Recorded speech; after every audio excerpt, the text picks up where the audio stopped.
Hello and welcome back, David from Atomic Candy, and of course the lovely Miss Lady Pop Hunter. Pop being pop culture, not necessarily Funko.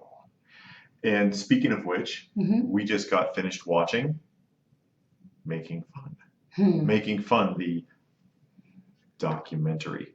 And we were going to talk about that a little bit because, quite frankly, I mean, technically it's a documentary, Hmm. but not really, not in my opinion, No. because they there's no diversity to it. You know, when you have a documentary and you're talking about something, especially when you're talking about a company, like if you go and you watch, for example, the documentary series The Toy That Made Us, Hmm.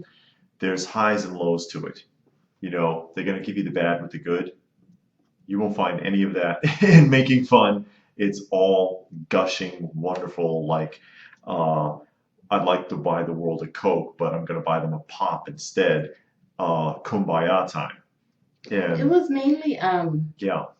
pop collectors. They did a Hmm. lot of interviews with pop collectors. I think they got them off of that weekly pop. You know how they do the weekly A pop collect. fanatic of the week thing that they Yeah. do. Hmm. So they did a lot of that. Because the people they showcase had massive collections and stuff Yeah. that you just can't get. I mean, whole walls of prototypes and store displays and Yeah. things. A And it's like, couple of the where'd you like the get that from? first, the people that were first involved when it was just bobbleheads. When it was Mike Becker's company. Yeah. And so there's a huge focus on fun addicts Hmm. with this. And they talked to Mike Becker, and Mike Becker was talking about the early days of the company because he started in 1988, Hmm. and it was really a simple operation, you know, Hmm. and they loaded stuff in and out of rental trucks and did all the work themselves. And he talked about fan letters and fan mail and things Hmm. like that. And quite frankly, looking at where they divide it, Hmm. which is about 2005 in the documentary, when what's his name, Brian Mariotti, Hmm. oh, is that right, Yeah. Mariotti? He bought it. He bought it out. It seems like it was a better organization before that Yeah, because because it was small. well, the guy Mike Becker, him and three friends Like started it. Rob and Sean, I Yeah, think, they or started yeah, it because they liked just going around and collecting things they liked. yeah, And so they were buddies. yeah, so they started making bobbleheads of serial characters and other ad icons. And it was just something they liked, things that they wanted to do. So Hmm. they put a lot of time, a lot of effort into it, and then they started the Funko days. Hmm. That They started, did that and little it was show. yeah, and they passed out cereal while the people sat eat cereal and watched them do whatever they did, and it seemed like it was fun and they were really into it. But Yeah, that all seemed pretty cool, yeah, but he actually. got burned out, so he sold So the he company. says. I mean, And the guy got I burned wonder out. about that because you know the thing is he sells the company in 2005, and I wonder if it wasn't. I mean, he was I guess burned out, but maybe he got sick of it, or maybe something else was going on. Because if you're burned out because the workload is too much, you don't turn around and start another company right away, which is He started a well, t-shirt company that was less still. demanding, but And then what's going on with that T-shirt company? he That's still has it. they make the pop tees, Yeah. so they're still connected to Funko. So I don't know. I think there's a Well, little more what to got that. me, he said he was approached by another company Hmm. to buy Funko.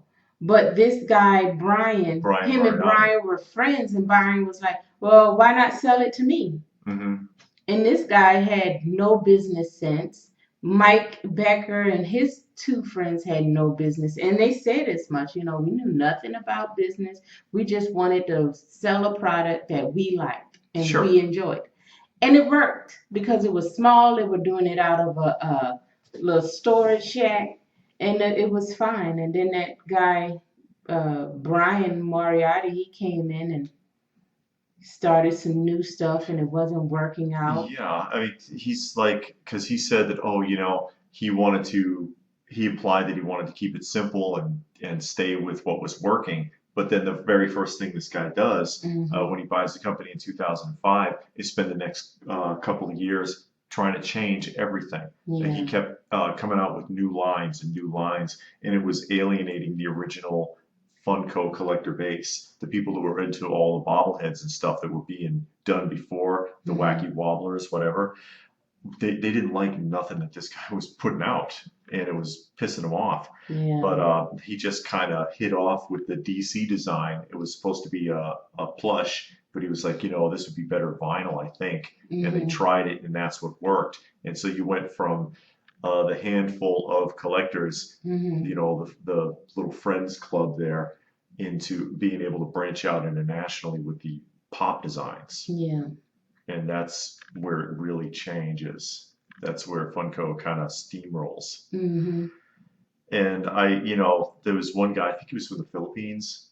One of the fun addicts was Hmm. talking about how it's a complete lifestyle for him and his family because they plan their vacations around where they can get to conventions to look at this stuff and to be involved.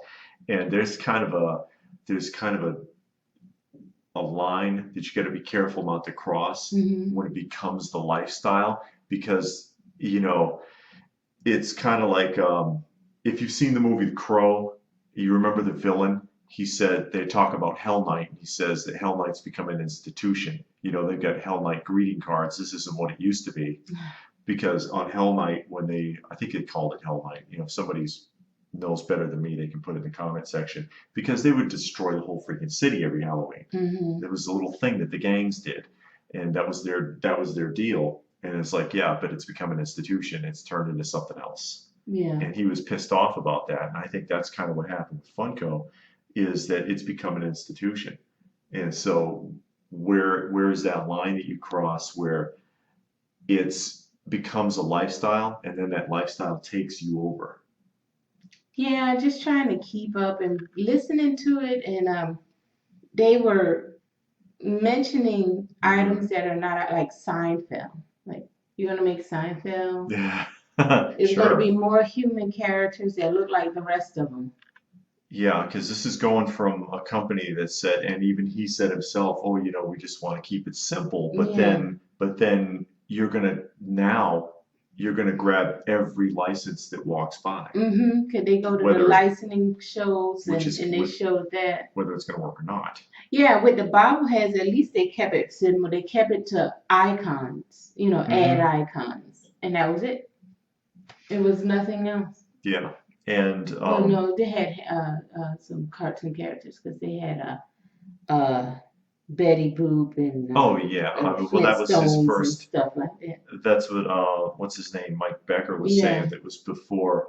I think his first officially licensed product was Bob's Big Boy. yeah. And then he talked to the representative from United King Features Syndicate, or the Hmm. person who holds that license, because I think who's it, Warner Brothers owns that now, if I'm not mistaken. I don't know. But the representative for the United King Features original icons, which is Betty Boop and Popeye and stuff like that, and they were happy to work with him because those are licenses that weren't being worked with very much Hmm.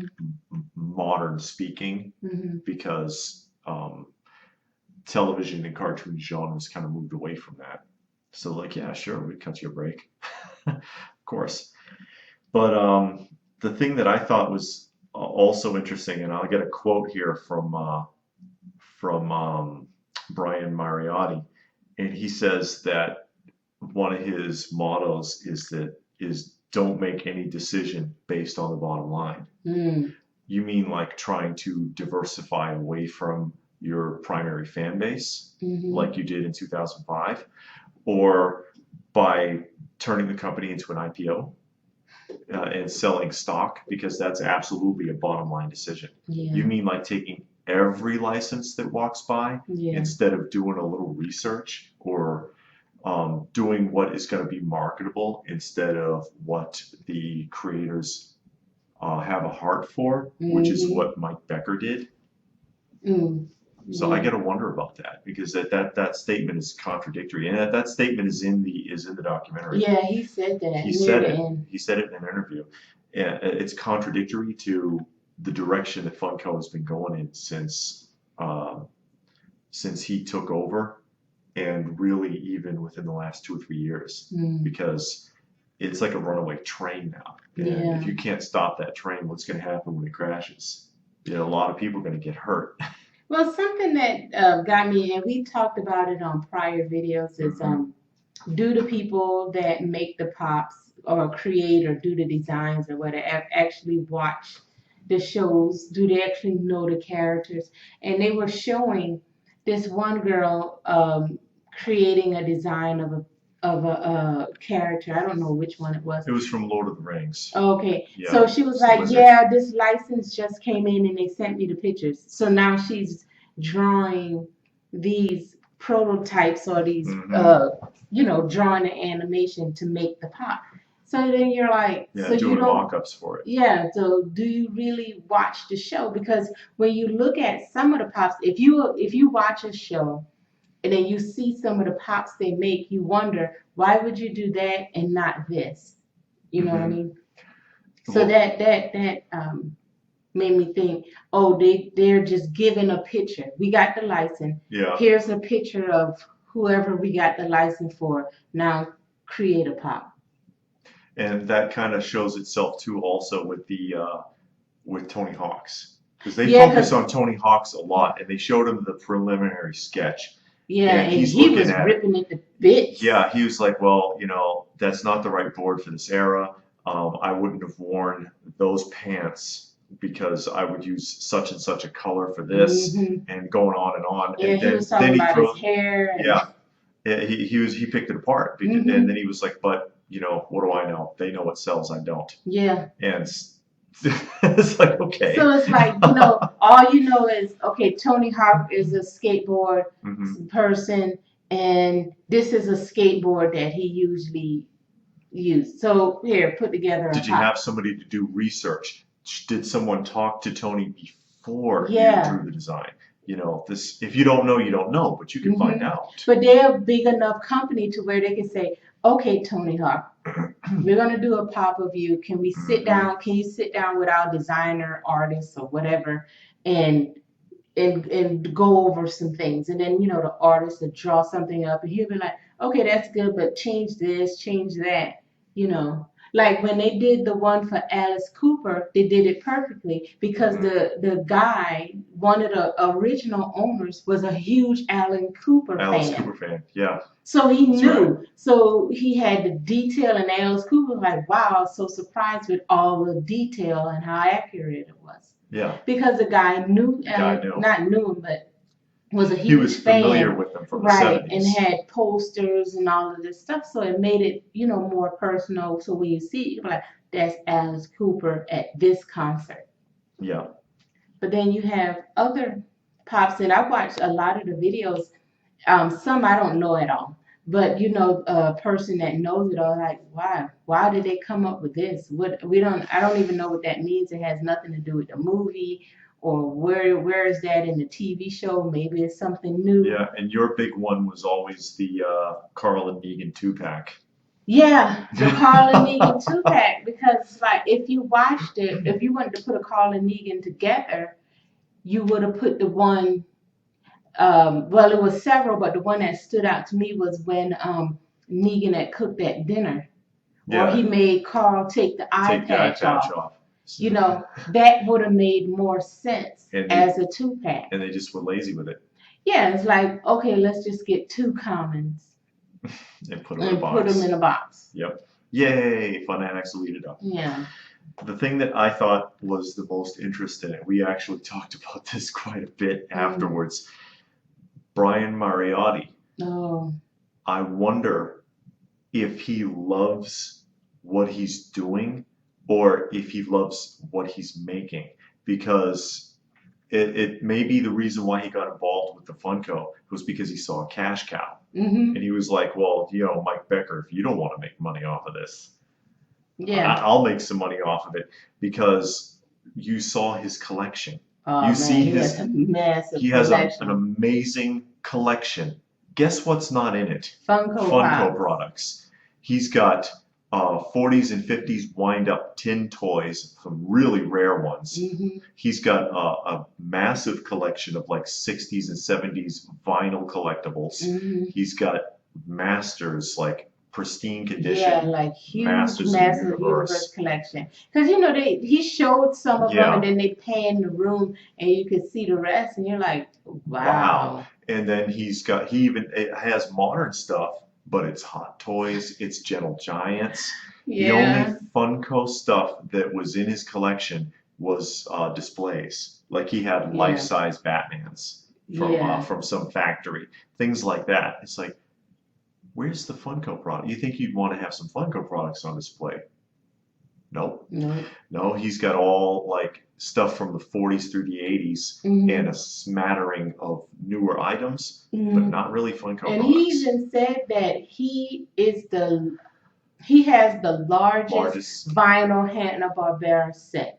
yeah, the largest vinyl Hanna-Barbera collection in the Yeah, country yeah, that he knows of. yeah. And Uh, it was a nice, impressive it is. It's a real impressive collection, collection. but it wasn't Funko It's not Pop. Funko. And I was Yeah, like, is he really into it? Or is he, like I said, did he sit there? And we don't know. This is just speculation. yeah. Did he sit there and say, well, gee, Mike, if you're looking to get rid of that, yeah, it looks like you're like right on the edge of really making something out of this. Maybe I'll buy it. I You know, think that it was more that more than of a financial anything decision. because again, looking at his collection and then listening to him after he bought the company and then the direction he went in was just totally off. Yeah, it was And 180 degrees yeah, from where the original Fanatics 1988 to 2005 were, who he irritated the crap out of hmm, by changing formats. yeah, and he stumbled on to Pops.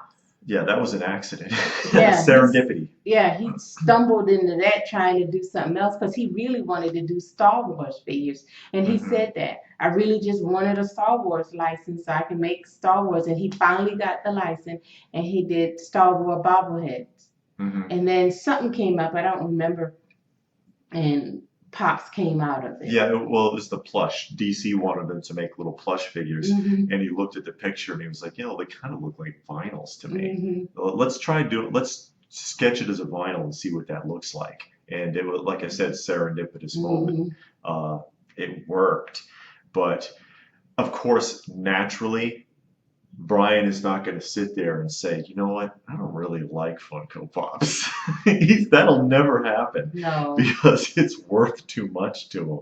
Yeah, and then they showed like the building of the Funko headquarters, the Hmm. opening day, and all of that. And it actually looks nice because they Sure, it's did a little interesting. tour It of reminds it. me, I'm sorry, it reminds me of the old FAO Schwartz buildings where it was like, walking into a little wonderland. Mm-hmm. So I mean, overall, it was an okay video. Hmm.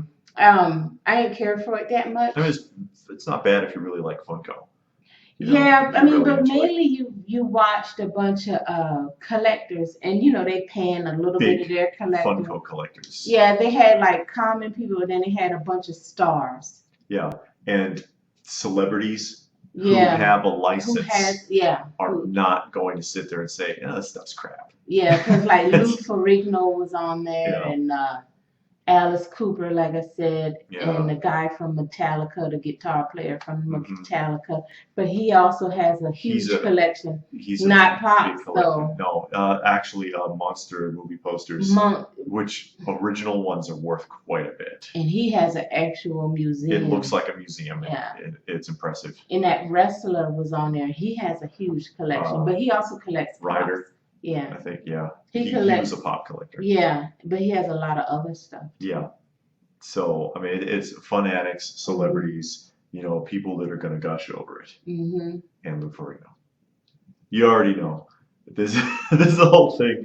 If anybody's never met Lou Ferrigno at a convention, he is like notoriously the guy you don't want to talk to because he can be pretty just, can you just hurry up and get out of my face-ish at these shows. I've met him a few times in the old days back in the 90s, and I talked to Maz, you remember? Yeah. And I was like, yeah, he was kind of I don't want to put the guy down. He's kind of a jerk when I met him. And Maz was like, you too? oh man, nobody wants to talk to that guy at the shows. It's like, oh my God. But he was talking about, oh, it's so great when people bring me an autograph and I Yeah. get to sign it, and there's all this other stuff in the video. And it's like, you know, when I'm at the shows, it's like, did you pay? All right, yeah, move, go, next. You know, that's how he is. He just like, psh, unless something's changed in the last year, Right. but or you know maybe Yeah. someone's had a better experience with him. But that's what I got from it. Anyway, anything else? No, that's it. We're gonna end up being as long as the documentary. Documentary's about an hour and 40 minutes long. Oh, okay. About an hour and 39 minutes, give or take. But you know, did anyone else see it? What did you take from it? You can go ahead and put it in the comments section down below. We'd like to see what you have to say about it. Like I said, we're not tearing on them. You know, whatever Yeah. works, works. If you're really into Funko, it Mhm. might be fun to see some of the history of it, you know, Yeah. and see where they came from. I found a little bit of it to be somewhat contradictory and very one-sided. Very The one-sided. first part was cool when they were just talking about how they came into being. The first part was better because Yeah. I honestly think that the company aspect of itself, because we've said it before, we don't hate like Funko Pops and stuff. It's the company we have the issue with. And like that's why it stood out to me when dude was talking about the letters. Oh man, I used to get this great mail, and these Yeah. people would write to me. I got tons and tons of But he used letters. to send people stuff. Yeah, and he would write back, and he would send things to them Yeah, just because prototypes he and- just loved that. Yeah. But look at their mail now. Look at It's their all social hate. media. A lot of it is negative. Oh, I hate mail. Well, not all of it, but you know, when they doing a giveaway, people gush. Mhm. Oh, on the Facebook when people are like, hey, when they say, oh, say who's your favorite Avenger, and then they want to write like 3 paragraphs instead of just saying Hulk or Captain America, which is all that's required for the contest, Mhm. which is randomly selected, by the way, no matter how big your paragraph is and how you talk about how your dog is getting surgery or whatever. You're not going to be selected based on that, just saying. But it seems like from '88 to 2005, it was just really cool. Yeah. And I don't know about now. Now it just feels like it's just a machine Yeah. to me. Yeah, it's just a cash cow. But like I said, you know, did you see it? What do you think? Put your thoughts down below. Please do give it a thumbs up if you got anything out of the video. We appreciate that. Like, share, subscribe, all that good stuff. Don't forget, we have a contest going. You got to go back and find our contest video. It's like about, what, 3 back I don't know. on the thing. You have to look for it. I'm not going to put a link. I'm going to make it hard on you. But we have a contest going until June 1st. So time's running out. A lot of interesting stuff we're giving away. And we will see you again soon. So thanks for watching. Bye. Bye.